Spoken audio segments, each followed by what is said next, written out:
পিন্ধিবলৈ লয়। এতিয়া মই আপোনালোকক চবকে অনুৰোধ কৰিছোঁ যে আমি যেন সজাগ হওঁ, আমাৰ থলুৱা মানুহে বনোৱা বস্তুটো যেন আমি পিন্ধোঁ। লাগিলে অকণমান কম দামতো আমি বহুতবোৰ বস্তু কৰিছোঁ, কাৰণ আমাৰ অসমীয়া গহনা চাৰিবিধত হয়। এটা সোণত হয়, এটা ৰূপৰ ওপৰত পানী চৰোৱা হয়, আৰু এটা ৰূপৰ ওপৰত কেঁচা সোণ হয়।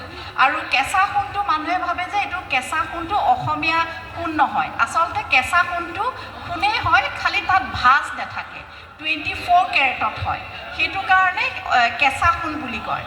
আৰু এবিধ হয় বৰপেটা ছাইডৰ ৰূপৰ ওপৰত পানী চৰোৱা।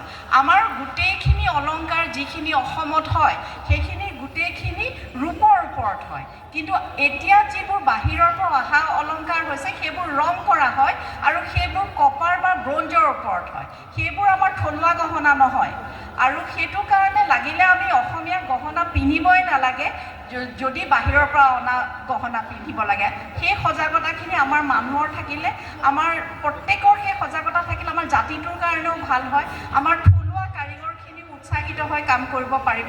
নহ'লে আজিৰ পৰা 10 বছৰৰ পিছত আমাৰ থলুৱা অলংকাৰ কৰা মানুহে নাইকিয়া হৈ যাব।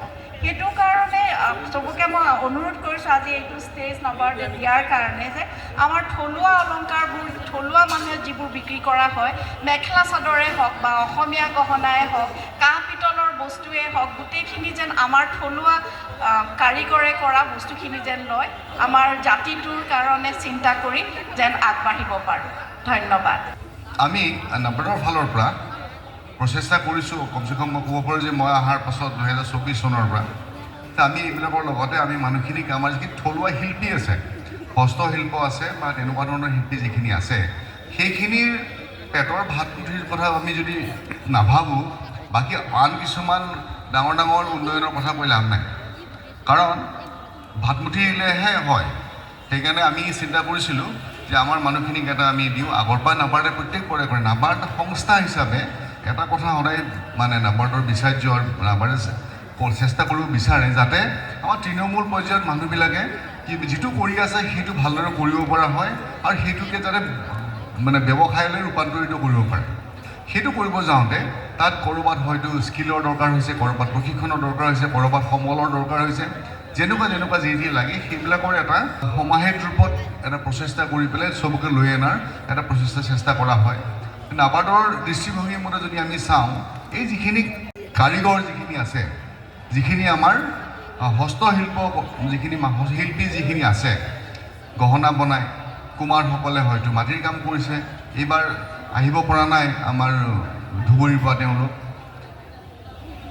তেওঁলোকে কিছুমান মাটিৰ কাম কৰে, তাত মানুহবিলাক তেওঁলোককো জীয়াই কৰা হৈছে। এনেকুৱা ধৰণে আমি যদি চাই সকলোবিলাক ধৰি পেলাই এই মানুহখিনিয়ে যদি এই উপাৰ্জনটো অহা বন্ধ হৈ যায়, সেই পৰিয়ালবিলাক কি ধৰণে এটা অৰ্থনৈতিকভাৱে উচ্চ পৰ্যায়লৈ যাব, কোনো উপায় নাথাকিব।